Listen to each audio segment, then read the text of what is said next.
Sabado, Groove Radio.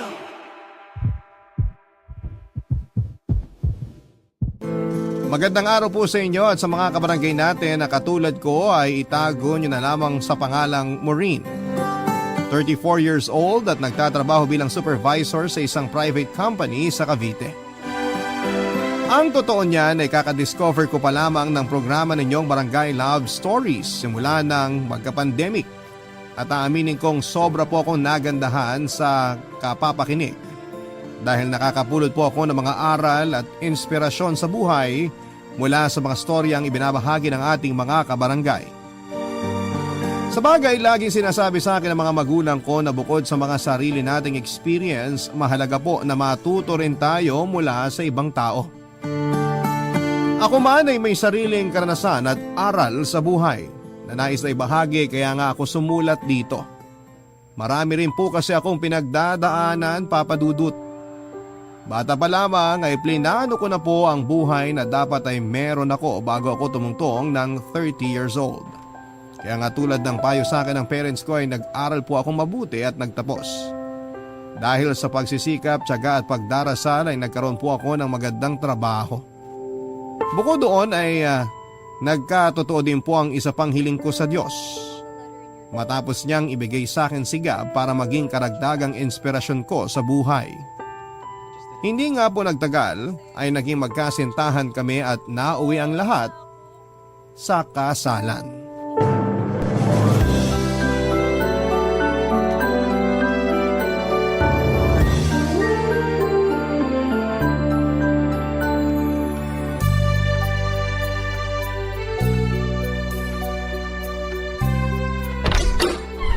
Ay, nakakapagod naman ang araw na to. Sobrang traffic pa pauwi. Oh, darling, nandiyan ka na pala. Pakis nga. Mwah. Grabe, darling. Amoy isda ka naman. Amoy isda talaga ako. Katatapos ko lang magprito ng isda dun eh. Tara na sa mesa para makakain ka na. Sa itsura mo mukhang sumaba ka sa matinding gera eh. Hindi lang matindi. Sobrang tindi. Ay, pero teka, mamaya na tayo kumain. Papahinga muna ako dito sa sofa. Ay, grabe. Nakaupo rin sa malambot na sofa. Kung alam mo lang upong sexy na ako dun sa jeep kanina. Sinabi ko naman sa iyo na mag-taxi ka na. Usog ka, katabihan kita. O ayan. Akin na yung mga binti mo, mamasahihin ko. Uy, grabe naman. Ayos lang. Upo lang ang katapat nito. At saka baka pagod yung mga kamay mo, darling. Mapasma ka pa. Wala namang kaso sa akin. Gusto ko lang makatulong ibsan yung nararamdaman mo. Tsaka, magaling kayang magmasahe tong kamay ko. Alam mo yan. Puro ka talaga kalokohan. Okay nga lang ako. Huwag ka na mag-abala. Maiba nga pala tayo. Kumusta naman ang araw mo dito? Ayun, okay naman. Nasira yung lababo kanina kaya inayos ko. Tapos nakapaglaban na rin ako at nakapagpatuyo. Mamaya ko na lang tutupiin yung mga damit natin pagkatapos natin kumain. Tapusin ko yun habang nanonood tayo ng TV. Naks naman, napakabait naman ng asawa ko. Mabait lang? O syempre masipag din. Yan ang gusto ko sa'yo eh. Pero nakalimutan mo rin sabihin na gwapo. Ano ba yan? Namihasa ka naman yata. Ganun talaga.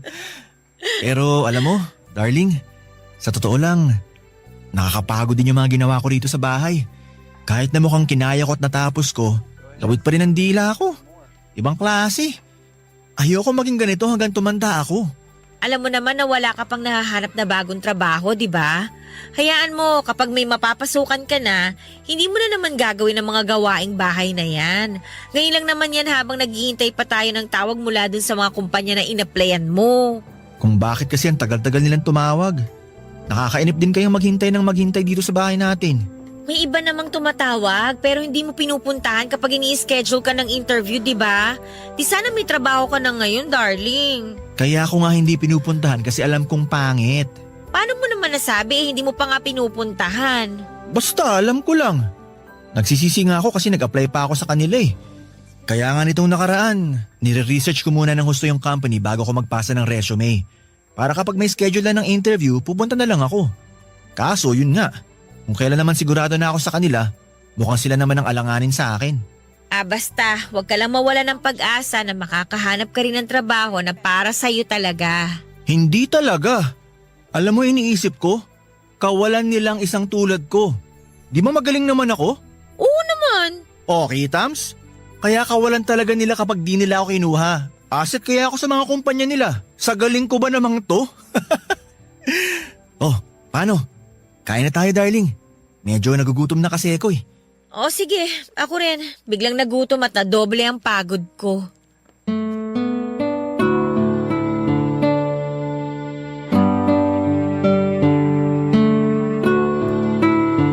Papadudot, nagkakilala po kami ni Gab nang pareho kaming umaten sa birthday party ng common friends namin. And that time ay nagtatrabaho siya bilang insurance agent sa isang kilalang insurance company sa bansa. Guwapo, malakas ang karisma at sexy. Ganyan ko po siya i-describe. Mabait din po si Gab at hindi boring na kausap.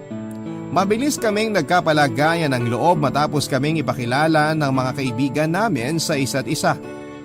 May punto pa nga na tinukso pa nga nila kami kasi pareho kaming single ni Gab. Pero pinagtawanan lang po namin ang mga pang-aasar nila, Papadudot. Dahil nga magka-vibes kami ay nagkapalitan na rin po kami ng numero at social media account. Tapos ay doon na po nagsimula ang pag-uusap namin na nauwi nga sa malalim naming samahan. Nang ikasal po kami ni Gab ay wala pong pagsidlan ang kasiyahang nadarama ko. Dahil para sa akin ay siya na ang lalaking sagot sa gabi-gabi kong panalangin sa Diyos na makakasama ko sa pagbuo namin ng pamilya. Kaya lang bago pa lamang kami sa aming kasal nang subukin po ang aming pagsasama. Yon ay nang mawala ng trabaho si Gab at nahirapan siyang makapag-apply muli dahil sa pagiging pihikan niya. Nang mga panahon na yon ay nagkasundo kami na siya na lamang muna ang tatao sa maliit naming bahay dahil nagtatrabaho po ako. Nangako naman si Gab na pagbubutihin ang paghahanap ng trabaho habang nag-aasikaso sa bahay namin. Wala namang pong kaso sa akin ang pagiging house husband niya dahil wala pa po kaming anak. Nagkasundo kami na mag-iipon muna ng pera at i-enjoyin ang pagiging mag-asawa namin.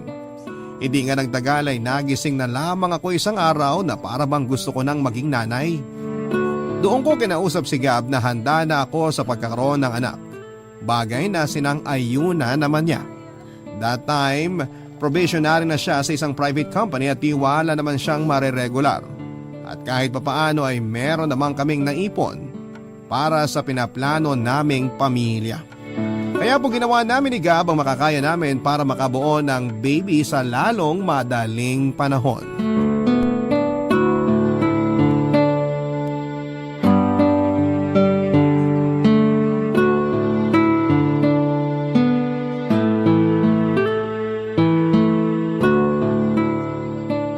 Ay, bakit negative na naman? Ano? Wala na ba talagang pag-asa? Oh, darling. Bakit nakasimangot ka dyan? Sinong hindi sisimangot? Tingnan mo nga itong result ng PT ko, oh. Negative na naman. Tingin nga. Oo nga, no? Ibig sabihin hindi ka pa rin buntis, darling. Ganun na nga. Nalulungkot lang ako. Pangilang PT ko na to. Pero ganun pa rin yung resulta. Bunga, akala ko pa naman this time makakabuo na tayo. Ginagawa naman natin ang lahat pero bakit parang ang hirap? Ay, hindi ko rin alam ang sagot sa tanong mo. Pero hayaan mo na lang siguro. Hayaan? Ano ibig mong sabihin na hayaan ko na lang? Hayaan. Yun bang kung dumating, okay. Kung hindi, okay pa rin. Ikaw nang may sabi. Ginagawa naman natin ang lahat, di ba? Para makabuo tayo ng baby. Kaso mukhang hindi pa to yung time para magkaanak tayo, darling. Kaya ang suggestion ko, hayaan mo na lang. Nandun na tayo sa sinasabi mong hayaan. Kung dumating, okay. Kung hindi, okay pa rin. Kaso bakit parang ayos lang sa'yo? Ha? Ano pinagsasabi mo? Sa tono mo kasi mukhang wala kang pakialam kung magkaanak man tayo o hindi eh. Kasi sabi mo hayaan na lang. Alam mong hindi totoo yan, Maureen. Kung hindi totoo, hindi mo rin sana sasabihin na hayaan na lang natin. Kasi hindi ka ba nakakaintindi? Gusto ko na nga magkaanak tayo eh. Tapos ayaw pang ibigay sa atin. Hindi naman natin pababayaan ang magiging baby natin ah. Palalakihin naman natin siya na maayos at saka aalagaan ng mabuti. Bakit ba hindi marinig ng Diyos yung panalangin natin? Bingi ba siya? Dinami mo pa talaga ang Diyos sa kabaliwan mo? Hindi ako baliw.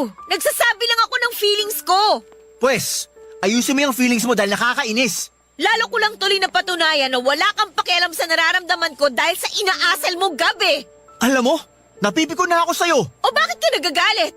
Dapat ako yung magalit sa ating dalawa kasi ako yung binabaliwala mo. Wala akong binabaliwala rito, Maureen. Masyado ka lang praning mag-isip. Pwede ba? Kung frustrated ka dahil hanggang ngayon negative pa rin na result ang pregnancy test mo, pwes huwag mong ibaling sa akin.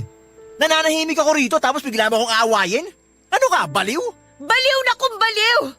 Pero masama bang gustuhin ko na magka-baby na tayo? Hindi nga masama. Pero ang masama yung questionin mo ang proseso. Alam mo, kung sisirain mo lang umaga ko, mabuti pa pumasok na ako sa trabaho. At least doon hindi ako bubungangaan ng katulad ng ginagawa mo. Alam mong hindi kita bubungangaan kung inaayos mo lang sana yung mga sinasabi mo. Maayos ako. Ikaw ang magulo. Hay ako, ewan ko sa'yo! Umalis ka na nga! Sinisira mong umaga ko! Ikaw ang sumira sa umaga mo, no? At aalis na talaga ako kahit hindi mo sabihin. Panira ka ng araw. Bad trip ka. Tawagin niyo na po akong desperada pero nagkakaedad na po ako, Papa Dudut. At alam naman natin na mahirap sa mga kapwa ko kababaihan ng makabuo o magdala ng sanggol sa sinapupunan habang tumatagal. Bukod doon ay nakaplano na po sa akin na magka-baby pagtungtong ko sa edad na 26 years old. Para naman meron pa po akong lakas at pagkakataon na alagaan ang anak ko. Pero dahil nga sa paulit-ulit na pagkabigo na makabuo kami ni Gab ay pinanghinaan po ako ng loob at nagduda para sa plano sa amin ng Panginoon. May punto na kunestyon ko ang pagkababae ko dahil na rin sa kung papaano tratuhin ni Gab ang sitwasyon namin. Para po kasing hindi mahalaga sa kanya ang feelings ko at ang pamilya na bubuuin namin. Hanggang sa isang beses ay may nakapagpayo po sa akin na magpakonsulta sa doktor para malaman kung may diferensya ang matres ko, Papa Dudut. Tapos ay doon ko po na-discover na meron akong PCOS. Yun po ang dahilan at tanging hadlang para magkaroon kami ng baby ni Gab sa lalong madaling panahon. Kung daw na ako na palaging negative ang nakikita ko sa resulta ng pregnancy test. Samantalang wala po akong ideya na meron na pala akong medical condition. Mas lalo po ako nanlumo at nagtampo sa Diyos dahil sa pagkantala ng plano ko sa buhay. Barangay Love Stories. Barangay Love Stories. Nang mga panahon na yon ay aminado ko na nawala na ako ng gana na isang araw ay makakabuo kami ng baby ni Gab at matutupad ang pangarap kong magkaanak. Kaya nga pareho namin ginugol ang mga panahon namin sa pagtatrabaho. Pero sa aming dalawa ni Gab, ako po ang mas focus dahil may hinahabol akong promotion. Samantalang happy-go-lucky lang sa trabaho niya ang mister ko. Nasabi ko po yon dahil ang dami po niyang panahon para sumama sa mga barkada niya na uminom sa labas o lumaboy.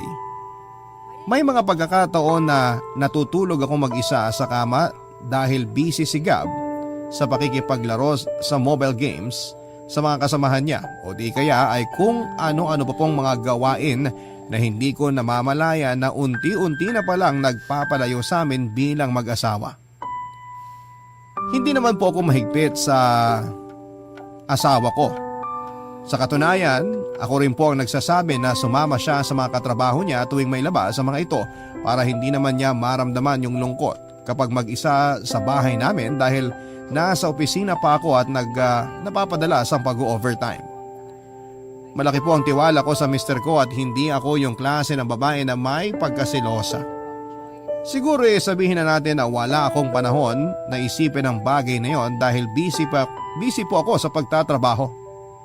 Kaya lang ay muli na naman pong sinubok ang pagsasama namin ni Gab bilang mag-asawa nang kung kailan na-promote na ako sa trabaho bilang supervisor ay saka naman siya natanggal sa opisina nila dahil sa pagiging irresponsableng empleyado.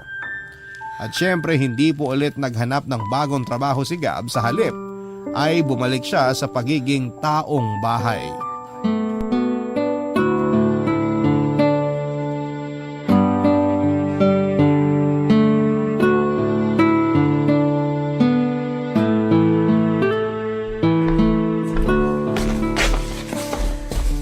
darling? Anong problema mo? Bakit malungkot ka yata? Ay, ano kasi darling? Malaki talaga ang problema ko. Gab, alam mo naman na mag-asawa tayo, di ba?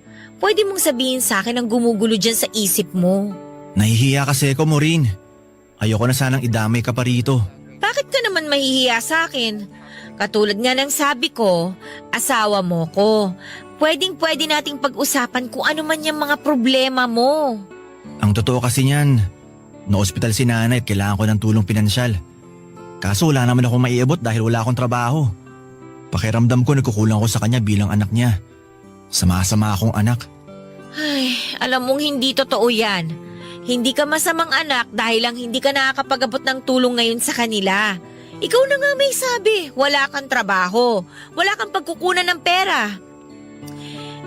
Teka nga sandali lang, sino bang may sabi na hindi ka pwede mag-abot ng tulong sa kanila? May pera naman ako, Gab. Kahit paano, pwede tayong magbigay. Hindi, wag na darling, nakakahiya naman sa'yo. Ano ba kasing nakakahiya doon? Nanay mo ang pinag-uusapan natin dito. Na kung tutuusin, nanay ko na rin. Hindi siya kung sino-sino lang. Alam ko yun, kaso hindi ko naman gusto yung ideya na ibibigay mo lang yung perang pinaghirapan mo. Kung gusto mo, utahin ko na lang. Babayaran ko na lang kapag nakaluwag-luwag na ako. Hindi mo na kailangang gawin yon. Hayaan mo na lang ako. Kasi pakiramdam ko nga wala na akong silbi. Tapos lalo mo lang pinamukha sa akin na wala akong kwenta. Ano bang pinagsasasabi mo? Alam mo kung anong ibig kong sabihin. Akala mo ba hindi ko napapansin na niyayabangan mo ako? Porque ikaw nagpapasok ng pera sa bahay na to? Wala kang idea kung gaano kahirap ang sitwasyon ko. Ako ang padre de pamilya, pero taong bahay lang ako. Nakaasa ako sa'yo. Ang hirap ng lunukin. Kahit kailan hindi ako nagyabang sa'yo. Ano namang mapapala ko kung gagawin ko yun? Mag-isip ka nga. Tsaka hindi ba kagagawan mo naman kung bakit ka natanggal sa trabaho? May pagkukulang ka bilang empleyado. Kung hindi ka naging irresponsable, hindi ka mawawalan ng hanap buhay. Oh, tapos anong ginagawa mo ngayon? Bumalik na naman yung dati mong ugali na may pagkapihikan sa ina-applyan. Tapos magkakaganyan ka dahil walang perang pumapasok sa'yo. Tingnan mo tong babaeng to. Ay naku, ewan ko sa'yo. Pagod ako tapos ang sakit mo pa sa ulo. Hindi mo na dapat dinadagdagan yung stress ko kasi mapapanot ako sa mga pinaggagawa mo. Malaki ka na naman eh. Alam mo na yung tama, alam mo na yung mali. Pero bakit kung minsan, daig mo pa yung alagaing bata na nagtatantrums kapag hindi nabibigyan ng atensyon? Hindi ko na dapat to sasabihin sa'yo kaso nakakapikon ka na eh. Excuse me nga ha, maglilinis na ako ng katawan ko para makatulog na. Hoy, Maureen! Hindi pa tayo tapos mag-usap! Bumalik ka rito! Ayoko kita makausap ngayong gabi. Sumasakit ang brain cells ko sa'yo. Hindi po nangyari na binayaran ako ni Gab, Papa Dudut, tulad ng pinangako niya sa akin. Pero hindi ko na rin naman siya siningil pa dahil hindi rin naman po isyo ang pera sa aming mag-asawa. Bukod doon ay pamilya naman niya ang tinutulungan ko. Kung tutuusin ay hindi na dapat niya utangin yon, kaya lang ay medyo mataas ang pride ni Gab. Kaya naman hinayaan ko na lamang siya sa gusto niyang gawin. Kaso hindi na nga po siya nakapagbayad, napadalas pa nang napadalas ang panghihiram niya ng pera sa akin kahit na hindi naman mahalaga ang pinagkakagastosan niya. Madalas kasi luho lang talaga tulad ng bagong sapatos, damit o di kaya ay cellphone. Doon na po ako nagsimulang ma-stress, Papa Dudut. Kasi ako rin po ang nagbabayad ng mga bills and other expenses namin sa bahay since wala siyang trabaho. Siyempre dahil mag-asawa kami ay kinausap ko po si Gab ng masinsinan. Pero imbes na mahinahon siyang makipag-communicate sa akin, ay nag-init po kagad ang ulo niya at sinabihan niya ako na pinagdadamutan ko daw siya o di kaya ay pinagmamalakihan porket ako ang may trabaho sa aming dalawa. At ako rin ang nagbabayad ng mga bills at bumibili ng pagkain namin. Nasaktan po ako, Papa Dudut, dahil ginagawa ko naman ang lahat masuportahan lamang ang pang-araw-araw namin. Dahil ayaw ko na bang isumbat sa kanya ang kawalan niya ng kakayahang dumiskarte para sa aming pamilya. Kaya lang ay hindi ko na napigilan ang sarili ko na magsabi ng mga sama ng loob ko sa kanya matapos niya akong sabihan ng hindi magaganda. Sa pagdaan ng mga araw ay hindi po naging maayos at mabuti ang relasyon namin ni Gab bilang mag-asawa. Tapos may mga gabi na madalas pa siyang umuuwi ng nakakainom galing sa kung saang bar kasama ang mga katropa niya.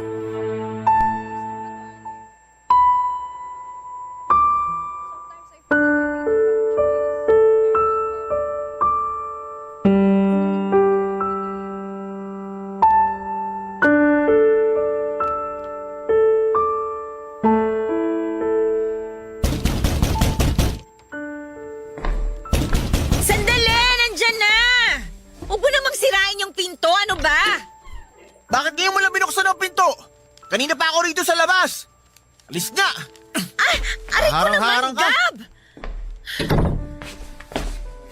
Ay, grabe. Nakaupo rin sa malambot naming sopa. Lasing ka ba? Ako, lasing? Di kaya. Nakainom lang. Sira ulo ka talaga, no? Ano bang problema mo? Bakit kinagagalit? Eh, sino bang hindi magagalit? Pang ilang gabi mo na yung ginagawa. Ano ba talagang problema mo? Bakit pa na yung sama mo sa mga kaibigan mo para uminom? Alam mo ba na nag-aalala ako sa'yo? Iniisip ko kung nasan ka 10 oras ng gabi hanggang madaling araw kasi hindi mo man lang magawang sagutin ang tawag at text ko. Bakit ba? Sino ka? Nanay ba kita? Para sa kaalaman mo, malaki na ako. Kayang-kaya ko ng sarili ko kaya hindi mo na ako kailangan pagalitan ng ganyan. Ang bihira naman mo rin. Yung boss mo nakakabwisit sa tenga. Hindi nga ako ang nanay mo, pero ako naman ang asawa mo. Normal na mag-alala ako sa'yo. Tsaka hindi naman ako magkakaganito kung matino ka lang sana eh. Matino naman ako ah. Wala lang akong trabaho sa ngayon pero hindi ibig sabihin wala na akong kwenta. Lagi mo na lang pinamumukha sa akin na ganun akong klaseng tao. Kaya nakakawalang gana na eh. Alam mo ba yon? At kasalanan ko pa pala ngayon. Ayos ka rin eh, no? Sinong gusto mong sisihin ko? Yung kapitbahay natin? O yung tindero ng balot dun sa kanto? Wala ka talagang kwenta. Napakagago mong kausap. Huwag na huwag mo akong magsasalita ng ganyan ha! Gago ka!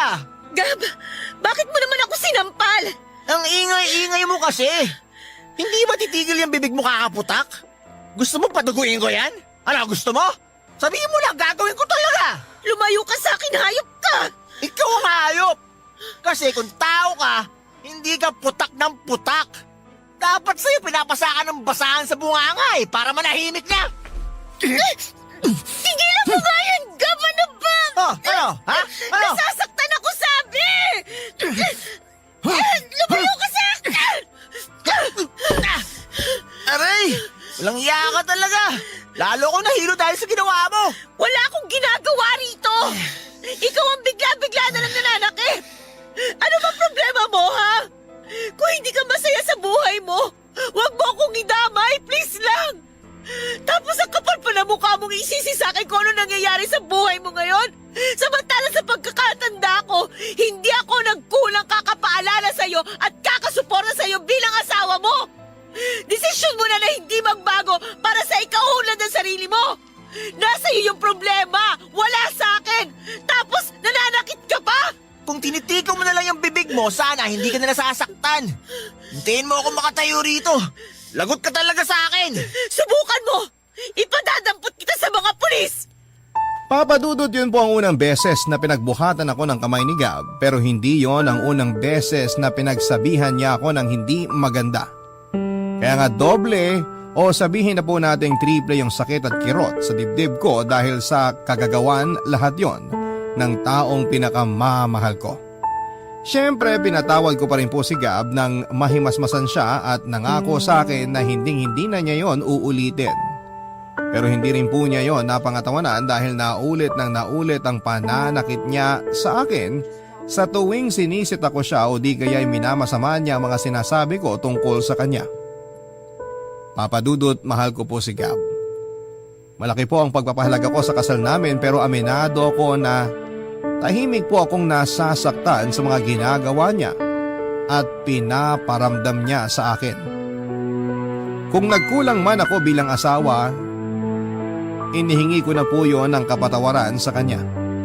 Pero bakit parang kahit na anong gawin ko, pinaparamdam pa rin niya sa akin na hindi sapat ang mga nagawa ko at nagagawa ko dahil ba sa babae lamang ako o dahil asawa niya lamang ako Kung alam nyo lang kung gaano kahaba ang pisin ng pagtitimpi ko kay Gab, masasabi nyo na sobrang martir ko para manatili pa sa isang relasyon na walang kasiguraduhan kung magtatagal nga ba.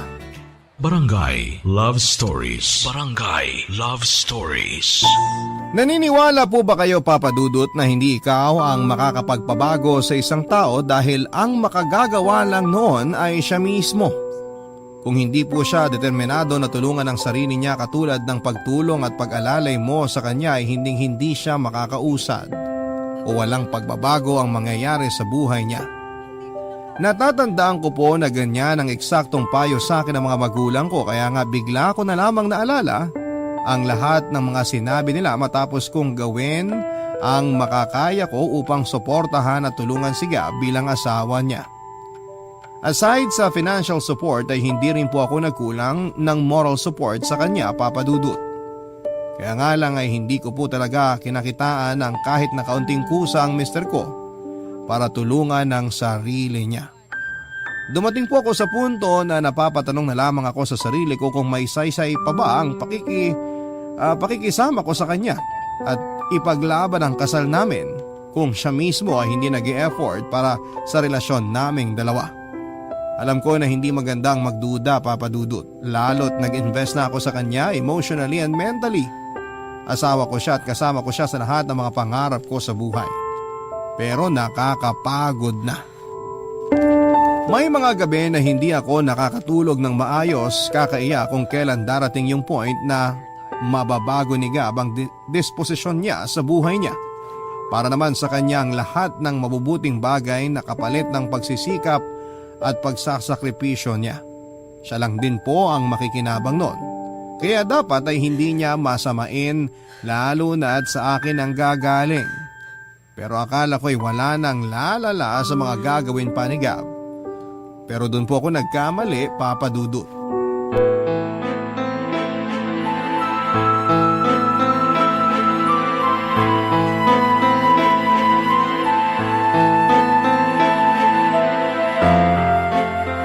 Gab! Ano to? Ano ba yan? Ikaw ang tinatanong ko! Bakit may foil sa damitan mo, ha? Saan mo ito ginagamit? Ano ba pinagsasabi mo? Akin na nga yan. Nagtutupi ako ng mga damit mo tapos nakita ko na lang to dun sa drawer mo. Sabihin mo nga sa akin, nagdodroga ka ba kaya ka may ganito? Ano? Sagutin mo kung lintik ka! Ano kasi, Maureen? Kailan pa? Darling, Tinatanong kita kung kailan pa, Gab! nito lang nakaraang buwan, pero isang beses lang naman yun.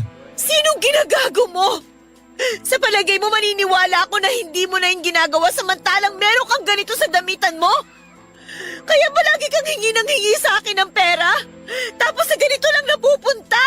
Pabayaan mo muna kasi ako magpaliwanag. Ano pa bang paliwanag mo? Alam ko na kasi kung saan pupunta ang usapan na to eh. Ang ending, ako na naman yung sisisihin mo. Na kesyo kasalanan ko yung mga kamalasan mo sa buhay. Na masyado akong pakialamera samantalang hindi naman ako ang nanay mo. Na kapag hindi kita pinagbigyan sa gusto mo, kinokontrol ko na yung buhay mo. Di ba yan lagi mong sinasabi sa akin? Ang kapal-kapal ang mukha mong gumawa ng ganitong klase ng katarantaduhan imbis na pagtuunan mo ng atensyon yung relasyon at pamilya natin. Hindi ko maintindihan nasa na ba yung utak mo? Nandiyan pa ba sa ulo mo o nasa talampakan mo na? Kasi kung nag-iisip ka, alam mong hindi to gawain ng matinong tao. Nagawa ko lang naman yun kasi pinilit ako ng mga kaibigan ko. Ano ba yan, Gab? Hinayaan mo lang na kontrolin ka ng mga taong yon? Tsaka, paano mong natatawag pa rin silang kaibigan? Samantalang hindi naman sila mabuting impluwensya sa'yo. Hindi ko na talaga alam ang gagawin ko o sasabihin ko sa'yo kasi ako yata ang unang mababaliw sa atin. Para ako nag-aalaga ng bata na nasa katawan ng matanda. Please lang, ayusin mo ang buhay mo bago ka pasirain ang bisyo mo. Inaayos ko naman, pero... Pero ano? Puro ka na lang dahilan. Ang hirap kasi sa'yo. Hindi ka consistent sa ginagawa mo. Yung gana mo, good for one day lang tapos bukas expired na. Nahihirapan na akong intindihin ka sa totoo lang. Tapos, lalo mo lang pinasakit ang ulo ko matapos kung malaman itong pinaggagawa mong ungas ka. Papa Dudut, dumating po ako sa punto ng buhay ko na parang gusto ko na lamang sampalin ang sarili ko ng maraming beses nang sa ganon ay magising na ako sa katotohanan na hinding-hindi na magbabago si Gab kahit na anong tulong ang gawin ko. At matapos ko ngang malaman ang iba pa niyang bisyo bukod sa paglalasing ay mas lalo lamang akong nadismaya sa kanya, Papa Dudut. Bigla-bigla ay nag-flashback sa akin yung mga sakit at hinanakit na ibinigay niya sa akin sa loob ng aming relasyon. Kaya mas lalong-lalo akong nakumbinse na wala ng pag-asa na magkakaayos pa kami. Pero dahil may pagkatanga ako ay pinatawad ko po ulit si Gab, Papa Dudut. Pero sa kondisyon na magbabagong buhay na siya at hindi na niya isasangkot ang sarili sa ganong uri ng bisyo. Kaso ay hindi ko na alam kung ilang beses nang nangako si Gab tapos sa huli sisirain lamang niya mga sinabi niya at hindi po niya tutuparin. Sa totoo lang, Papa Dudut, laking pagsisisi ko na kinasal ako sa kanya dahil puro na lamang stress at sama ng loob ang idinulot niya sa akin. May punto na parang gusto ko na lamang siyang ibalik sa nanay niya dahil wala pa mang kaming anak ay daig ko pa ang nag-alaga ng sandosenang bata sa katauhan niya. Ang sabi nila ay darating at darating ka rin sa punto na magsasawa ka na kahit mahal mo pa yung tao ay mas gugustuhin mo na lamang na lumayo sa kanya dahil wala ka nang nararamdaman na pagpapahalaga sa relasyon ninyo. Kundi dahil pagnanatili ka pa sa pakikisama sa kanya. Baka makita mo na lamang ang sarili mong hubot-hubad na naglalakad sa kalsada. At yun po ang eksaktong naramdaman ko nang muli ay isangkot na naman ni Gab ang sarili niya sa isang gulo kung saan ay napaaway siya at pansamantalang nakulong. Kinailangan ko pa po siyang tubusin sa presinto at grabe ang kahiyan ng inabot ko para maareglo ang kanyang nagawang kaso.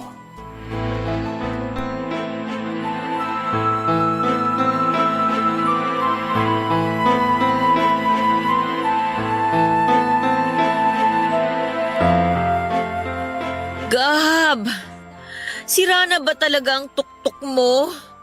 Ano bang pumasok dyan sa kukote mo para maghamon ka ng away dun sa bar na pinuntahan nyo ng mga kaibigan mo at kamuntik mo pang madisgrasya yung tao? Naiintindihan mo ba na grabing iskandalo ang ginawa mo para puntahan at piyansahan pa kita dun sa presinto? Di sana kung masama ang loob mo, hindi mo na lang ginawa. Pinabayaan mo na lang sana ako mabulok doon kung isusumbat mo lang din sa akin na... Aray! Bakit mo naman ako pinatukan? Nakuha mo pa talaga magsalita ng ganyan imbis na magpasalamat sa akin dahil pinuntahan kita at inareglo ko yung kaso mo? Gab, ano bang ginagawa mo sa sarili mo? Gusto mo na ba talaga sirain ang buhay mo? Desidido ka na ba talaga mabulok sa kulungan at doon na tumanda? Kasi alam mo kung oo, sabihin mo lang, ibabalik kita doon ngayon din! Baliw! Ah, ako pa talaga? Ako ba yung nakulong at kamuntik na makasuhan? Ako ba yung nanggulo tsaka nakasira ng mga gamit dun sa bar? Ako ba yung lasinggero? Hindi ba ikaw yon? Ikaw lahat yon! Pwede mo huwag mo nga akong baliktarin? Ay, sorry na, okay? Hindi ko lang talaga nakontrol yung emosyon ko kasi naman, napikon na ako at nakainom. Kung hindi naman ako lasing, hindi ko naman gagawin yun. Bakit ba kasi ang hilig mong uminom? Ano bang napapala mo sa pag-inom ng alak? Yung mga perang hinihiram mo sa akin na dapat pinang-a-apply mo, dun lang napupunta. Pag hindi naman kita nabibigyan, nagagalit ka. At minsan pinagbubuhatan mo pa ako ng kamay. Hindi ko na talaga alam kung magbabago ka pa o habang buhay magiging ganyan ka na lang. Anong ibig mong sabihin mo rin? Pagod na kasi ako eh. Pagod na ako. Inuubos mo yung pagkatao ko. Ubus na ako sa'yo. Para akong kandilang nauupos. Buti nga wala tayong anak kasi alam mo kung meron. Tapos ganyan ka pa kapasaway. Eh baka tumalo na lang ako dun sa tulay o di kaya nagbigti na lang ako para magpakamatay. Hindi naman ako nagkulang sa pagiging asawa mo, alam mo yan. Pero may mga gabi na tinatanong ko yung sarili ko. Hanggang kailan? Hanggang saan kita kayang pagtiisan? At pagkatapos nga nitong ginawa mo, narealize ko na ayoko na makisama sa'yo. I'm sorry pero gusto ko na maghiwalay tayo ng landas. Ha? Maureen naman, please. Huwag ka naman ganyan oh. Darling, baka nabibigla ka lang. Seryoso ko, Gab. Ayoko nang pakisamahan ka sa iisang bubong dahil punong-puno na ako sa'yo. Bago man ako humantong sa ganitong desisyon, pinag-isipan ko naman tong mabuti eh. Kaya nga desidido na ako. At wala nang makakapagpabago pa ng desisyon ko. Mahal ko po si Gab pero mas mahal ko ang sarili ko kaya humantong ako sa ganong klase ng pagpapasya, Papa Dudut. At alam kong alam ni Gab na kapag nagbitaw ako ng ganong salita, ang ibig sabihin nun ay seryoso ako at handa ako ng pangatawanan yon. Nang araw na yon ay sinabihan ko po si Gab na mag-alsabalutan na at umuwi na sa bahay ng mga magulang niya. Ako po ang may-ari ng bahay kaya ako ang mas may karapatan sa bahay na yon. Sabihin niyo na po na masama akong asawa pero sana'y isipin niyo rin muna ang mga pagtitimpi ko para kay Gab.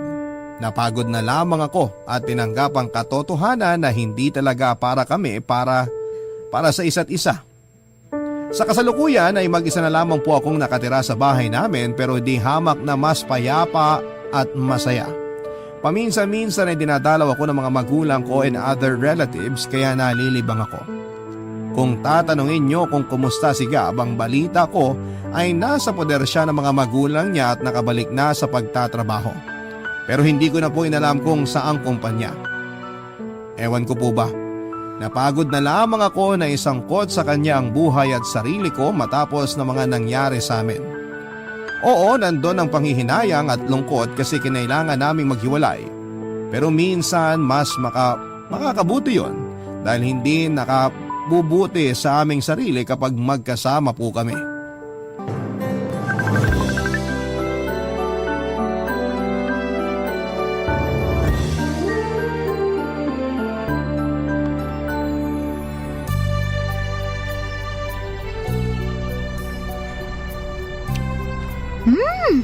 Ang sarap naman itong macaroni salad na gawa mo, George.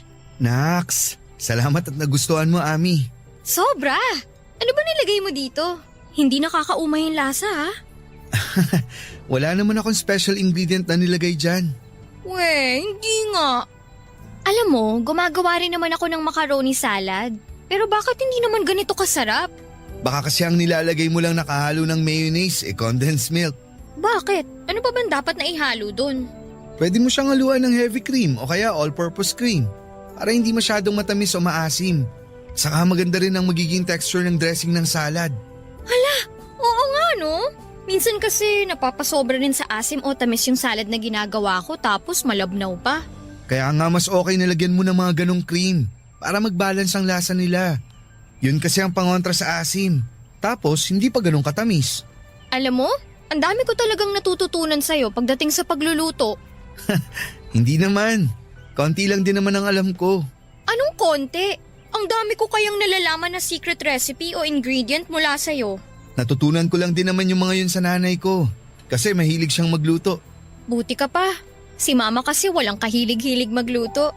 Pero thank you kasi dinala mo ako dito sa park. Sobrang relaxing pala dito. Ayaw mo kasing manood ng sine ngayon. Saka ayaw mo rin na tumambay sa mall. Kaya ito ang naisip ko na tambayan natin. Mas okay nga dito kaysa doon sa mga dati nating pinupuntahan eh. Kasi mas tipid. Sira, mas okay dito kasi hindi ganun karami ang tao tsaka hindi rin maingay. Sa bagay. Sa totoo lang, mas gusto ko rin talaga dito kasi mas nararamdaman ko na kasama kita. Ha? Ano ibig mong sabihin? Palagi naman tayo magkasama sa school ah. Oo nga, pero iba pa rin yung mga ganitong lugar. Pakiramdam ko, parang solo natin ang mundo. Ang corny mo, alam mo yun? Pero sa bagay, tama ka naman din sa sinabi mo.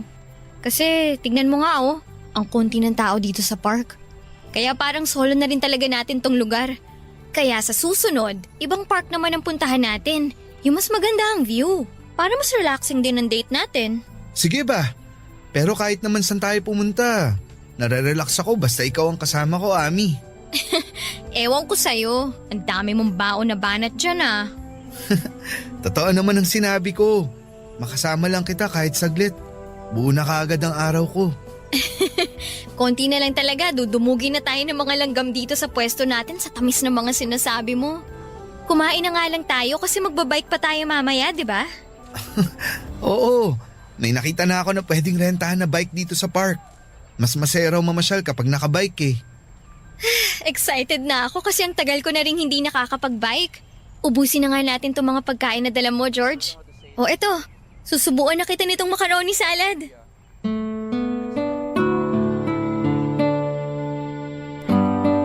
Papadudot akala ng ibang mga kaibigan ko ay may relasyon na kami ni Ami. Kasi nga madalas nilang nakikita na sweet kami sa isa't isa. Pero sa tuwing tatanungin nila ang estado namin ng relasyon namin ni Ami ay sinasabi ko sa kanila na magkaibigan pa rin lang kami at nanliligaw pa lang din ako sa kanya noon. Nagtataka sila kung bakit hindi pa ako sinasagot ni Ami. At sa totoo lang ay medyo naiinip na rin ako pero syempre hindi ko yon pinapakita kay Ami. Wala rin naman ako magagawa dahil sabi nga ni Ami, hindi pa siya handa na pumasok sa isang relasyon. Ang mahalaga para sa akin noon ay madalas kaming magkasama at nararamdaman ko na malaki ang pag-asa ko sa puso niya. At sabi nga niya, may hinihintay lang daw siya na sign bago niya ako sagutin. Ang dating nun sa akin, gusto niya rin ako pero mas gusto niya pang makita na seryoso ako sa kanya, Papa Dudut.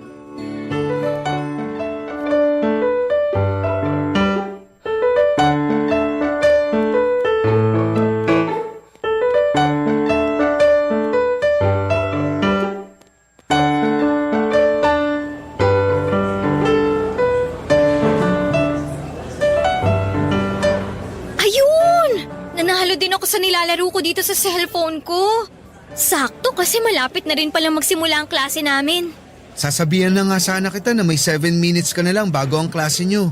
Mabuti natapos ka na dyan sa nilalaro mo. Naaliw kasi ako masyado dito sa bagong game na dinownload ko. Makapag-ayos na nga ng mga gamit ko. Nga pala Ami, may gagawin ka ba bukas? Bukas? Mga anong oras? Mga lunchtime siguro. Kung lunchtime, wala naman kasi sa umaga ko sasamahan si mama na mag-grocery. Bakit? Anong meron? May nakita kasi ako na bagong bukas sa Korean restaurant dun sa mall. Mahilig ka sa mga Korean food, di ba? Tara, dun tayo mag-lunch bukas. Sige, tara. Libre naman ako ng lunchtime. Okay, sunduin na lang kita bukas. Hi George! Hi Ami! Hello, Leo. Sakto ang dating mo kasi paalis na rin ako dito sa kantin. Samahan mo tong kaibigan mo ang bagal kumain. Kanina pa niya kinakain yung chami niya hanggang ngayon di pa ubos. Mabagal kasi talaga kumain yan si George. Tama! Uy, grabe kayong dalawa sa akin ha. O sige na, alis na ako at baka malate pa ako sa klase ko. Okay, basta yung lakad natin bukas ha. Opo, hindi ko kakalimutan. Sige na, mauna na ako sa inyong dalawa. Bye! May date kayo bukas ni Ami? Oo, itatry namin kung masarap dun sa nakita kong bagong bukas na Korean restaurant sa mall na malapit dito. Fan nga pala ng Korean movies at series yang si Ami, no? Sinabi mo pa, kaya nga pati mga Korean food naging hilig na rin niya eh. George? Matanong ko lang wala ka bang naririnig tungkol dyan sa nililigawan mo? Naririnig? Anong ibig mong sabihin? Sa totoo lang, medyo nagulat nga ako nang makita ko kayo dito na magkasama eh. Ha? Bakit naman? Kasi narinig ko dun sa isang kasamaan ko sa soccer team na parang nagkakamabutihan na raw sina Ami tsaka si Ed. Yung badminton player dito sa school natin. Ay nako Leo, huwag ka nga masyado nagpapaniwala sa mga ganyang chismis. George, alam mo naman na hindi ako mahilig maniwala sa mga ganong chismis. Kaya lang kasi, Ano? Bakit hindi mo matuloy ang sinasabi mo? Kasi nga parang nakita ko si Ami tsaka si Ed sa plaza nung isang araw. Magka-holding hands silang dalawa. Uy bro, bakit hindi ka na nagsalita dyan? Wala naman kasi akong dapat sabihin. Sa'yo na nang galing na hindi ka naman sigurado na silang dalawa nga ang nakita mo. Kaya ang mabuti pa, umorder ka na ng pagkain mo. Kasi dumadami na ang estudyante dito sa kantin.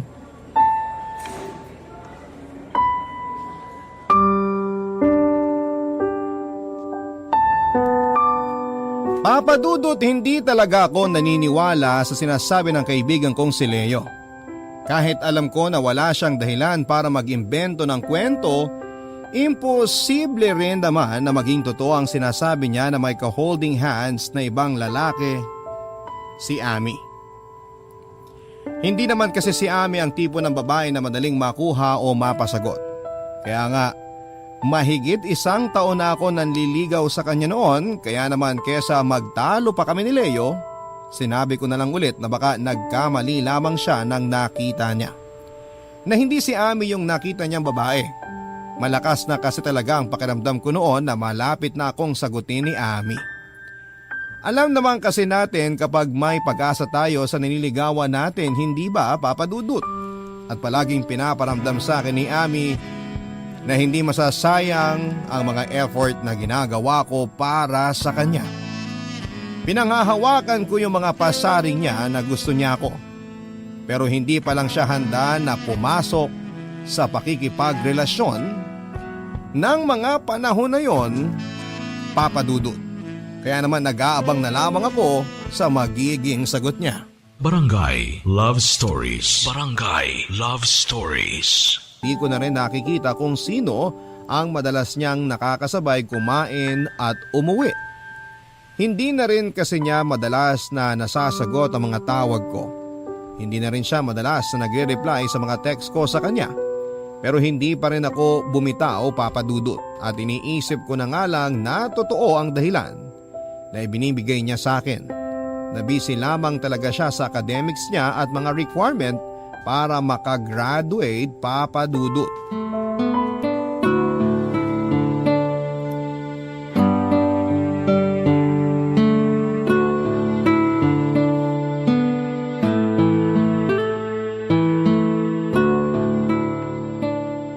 Ami!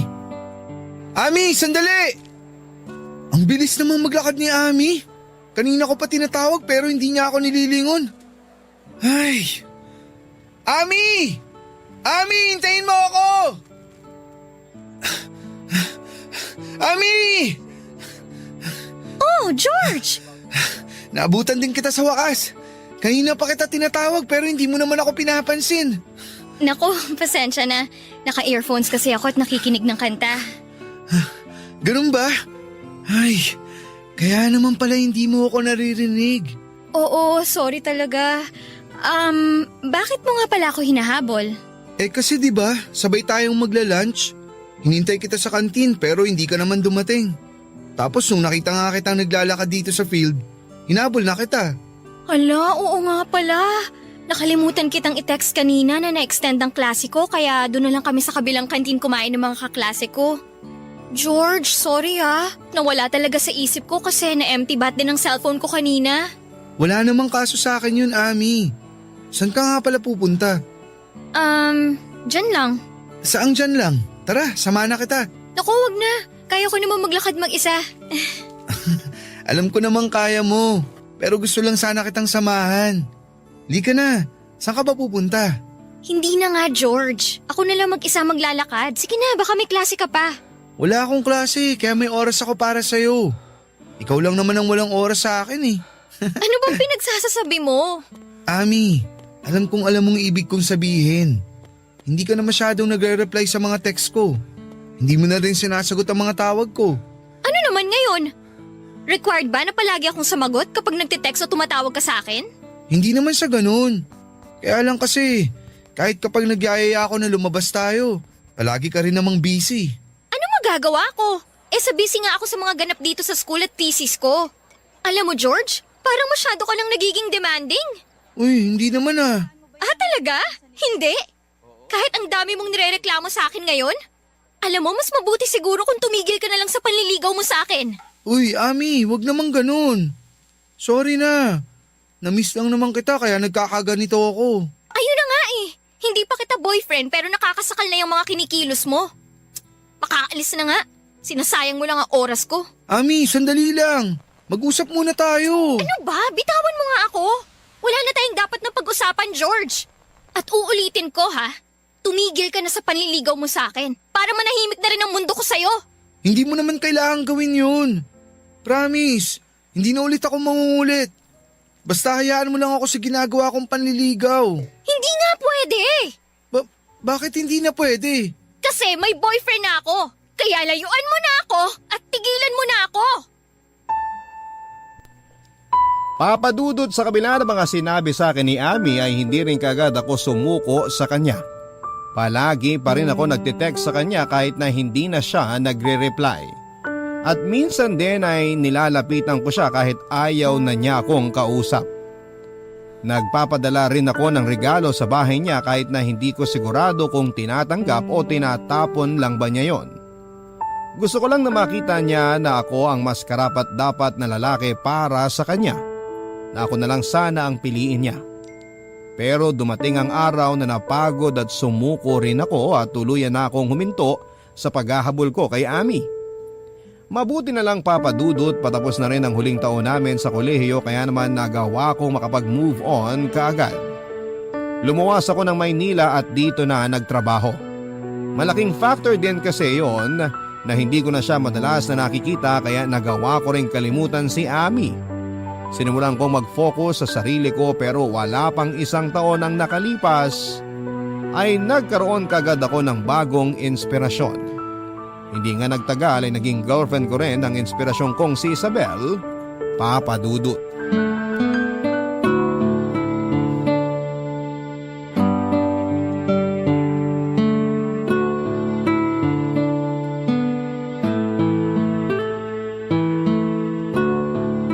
Tao po! Tao po! Sino kaya yung kumakatok sa labas? Nakatulog pala ako dito sa sofa. Teka, anong oras na ba? 1:00 na pala ng madaling araw. Sinong pupunta dito sa apartment ko ng ganitong oras? George! George, nandyan ka ba? Oh, Tao boses po! ni Isabel yun ah. Ano bang ginagawa niya dito ng ganitong oras? Buksan ko na nga yung pinto.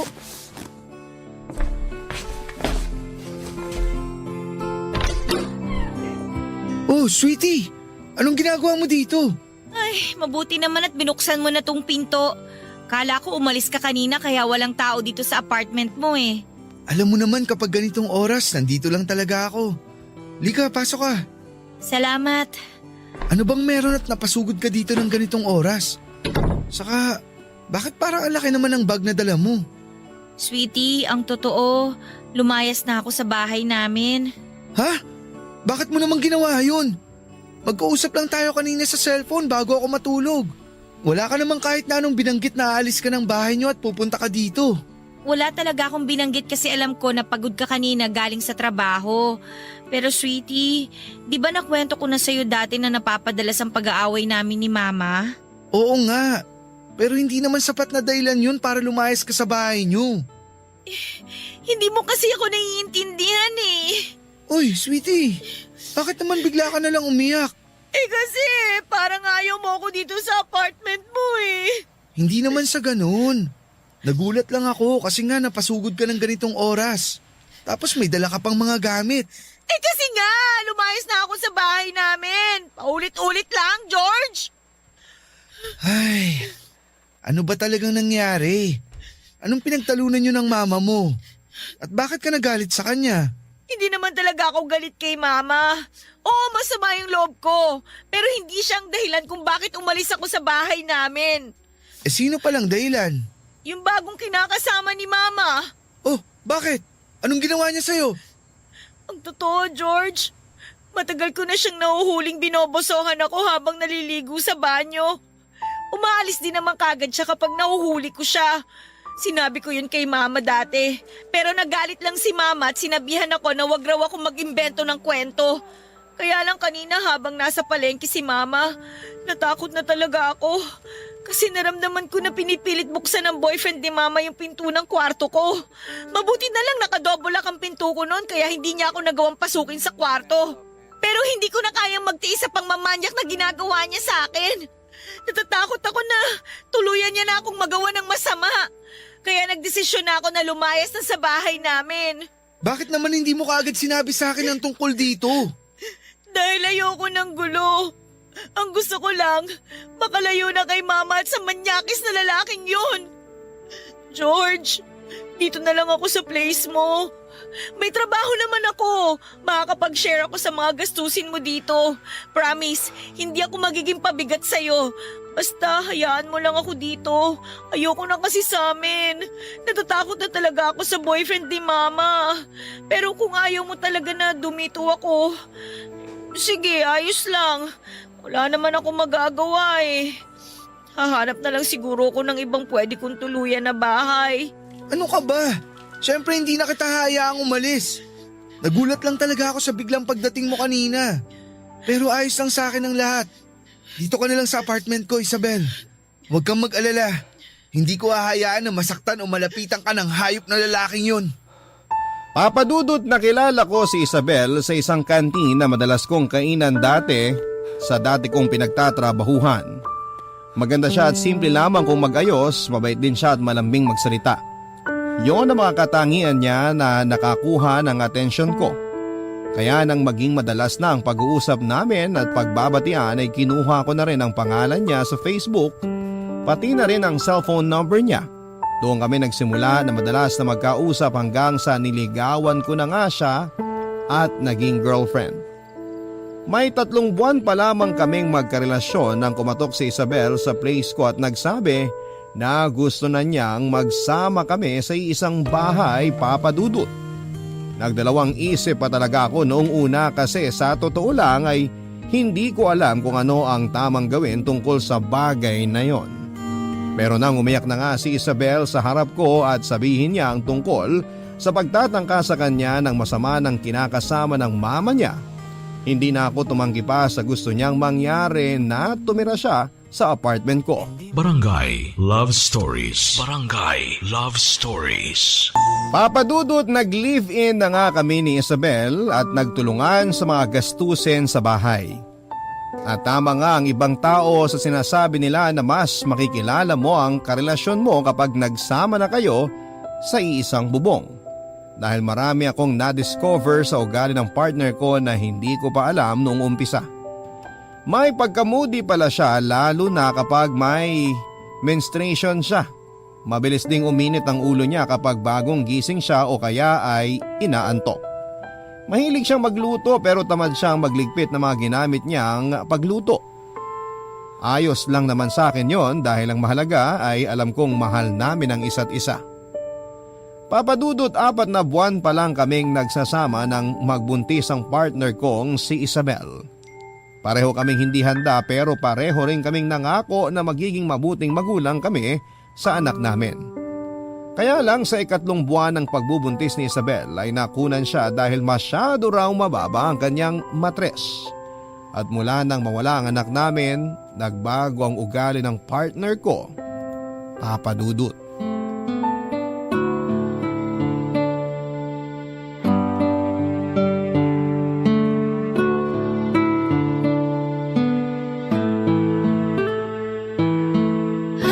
Nakakapagod ang traffic. Grabe.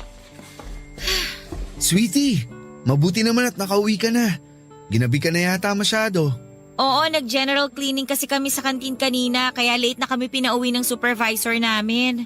Kaya pala mukhang pagod na pagod ka. Kumain ka na ba? Talaga ba, George? Tinatanong mo pa talaga sa akin yan? Ha? Bakit? May mali ba sa tanong ko? Gusto ko lang naman malaman kung kumain ka na eh. Malamang, hindi pa ako kumakain. Sa tingin mo ba may madadaanan pa akong bukas na kainan ng ganitong oras? O sige, sandali lang. Magsasaing lang ako ng kanin. Ano? Hindi ka pa nakakapagsaing? Oo, hindi pa nga. Huwag mong sabihin na hindi ka pa rin nakakapagluto ng ulam. Sweetie, pasensya na. Hindi ko naman kasi alam na dito ka maghahapunan. Kumain na kasi ako bago umuwi dito. Kaya akala ko ganun din ang gagawin mo kasi nga ang sabi mo, may overtime kayo sa trabaho, kaya di na ako nagluto. Pero hindi ko naman sinabi na sa labas na ako kakain, di ba? Oo nga, pero yung kasi ang akala ko. Ano ba kasing ginawa mo dito sa bahay? Ang aga mo nag-text sa akin kanina nakauwi ka na dito ah. Maaga nga, pero nag-ayos kasi ako ng toilet bowl natin. Eh di ba nung isang araw lang inayos mo na rin yun? Gumagawa ka lang yata ng dahilan eh. Totoo ang sinasabi ko, Isabel. Nagkaroon na naman kasi ng bara yung toilet bowl at nahirapan akong tanggalin. Doon talaga ako nagtagal kanina. Nakakabuwisit Buisit ka, George! Isabel, huwag ka nang mainis. Hindi ko naman kasi talaga alam na hindi ka pa kumakain eh. Paano ko hindi maiinis? Pagod na nga ako galing sa trabaho, tapos wala pa akong dadat na pagkain dito sa bahay. Mabilis lang naman magsaing. Tapos anong ipapaulam mo sa akin? Delata na naman. Gusto mo yata talaga ako mamatay ng maaga eh. Siyempre hindi. Ano ba yung sinasabi mo? Eh halos araw-araw mo na akong pinapakain ng mga ulam na galing sa lata. Ano ba talagang gusto mo mangyari? Magkasakit ako sa bato? Ganito na lang. Maghahanap lang ako ng bukas na karinderya para makabili ako ng kanin sa kalutong ulam. Hintayin mo na lang ako dito sa bahay. Wag na. Hindi na lang ako kakain. Ha?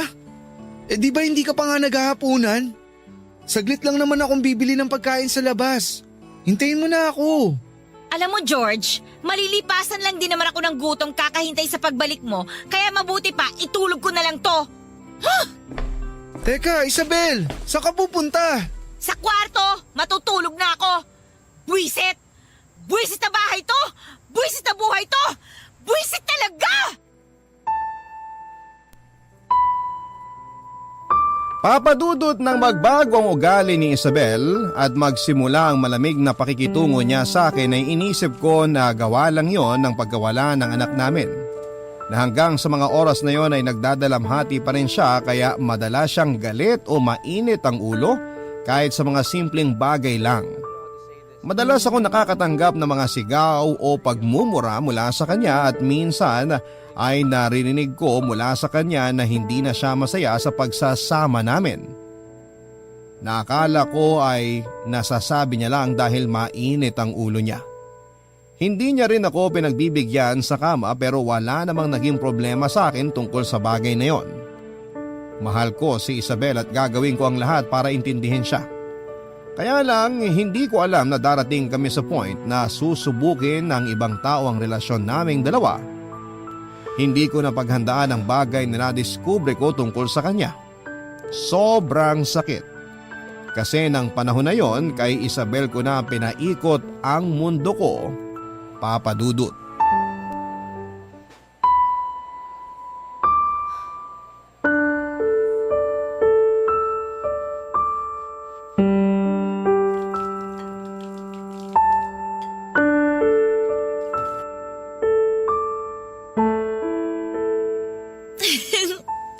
Oo nga. Bukas nga tayo magkikita. Promise, hindi na ako malilate. Aagahan ko para mas marami tayong oras para sa isa't isa. Miss na kasi talaga kita eh. Sino yung kausap mo? George? Bakit nandito ka na? Akala ko mamaya pang uwi mo kasi may overtime kayo sa trabaho. Ang tanong ko ang sagutin mo. Sino yung kausap mo? Kaibigan ko lang. Kaibigan mo lang? Talaga? Oo nga, ano ba kasing problema mo? Patingin nga ako ng cellphone mo. Ayoko nga. Akin na yung cellphone mo, Isabel. Ayoko nga, ano ba? Bigyan Akin mo nga sabi. tong cellphone ko. Ano ba kasing problema mo, George? Gusto ko lang makita kung sino yung kinakausap Ano ba? mo. At kilig na kilig ka dyan. O yan! Ayan ang cellphone ko, isaksak mo sa baga mo. Kainis ka. Rex? Sino tong Rex na nasa last call history ng cellphone mo, ha? Kaibigan ko nga lang yan. Sinabi ko na sa'yo kanina, di ba? Kaibigan, pero kilig na kilig yung boses mo nang marinig kita kanina bago ako pumasok dito sa kwarto. Sabihin mo nga sa akin, saan mo ba naging kaibigan tong Rex na to? Alam mo, nakakairita ka na eh. Ano ba kasing pakialam mo kung saan ko nakilala mga kaibigan ko? May pakialam ako kasi boyfriend mo ako. Ganon. O sige, para tigilan mo na yung pakikialam mo sa buhay ko, maghiwalay na lang tayong dalawa. Tapos ngayon nakikipaghiwalay ka dahil lang dito sa Rex na to? Nakikipaghiwalay ako kasi nakakabwisit na yung ugali mo. Nakakasakal ka na eh. Umay na ako sa'yo at sa pagiging makitid ng pag-iisip mo. Kaya mabuti pa, tapusin na natin ang lahat sa ating dalawa. Hindi ako papayag. Bakit? Humihingi ba ako ng permiso sa'yo? Sa ayaw at sa gusto mo, tapos na tayo, George! Isabel, wag naman ganito. Pag-usapan naman natin ng maayos to. Nag-uusap naman tayo ng maayos ah.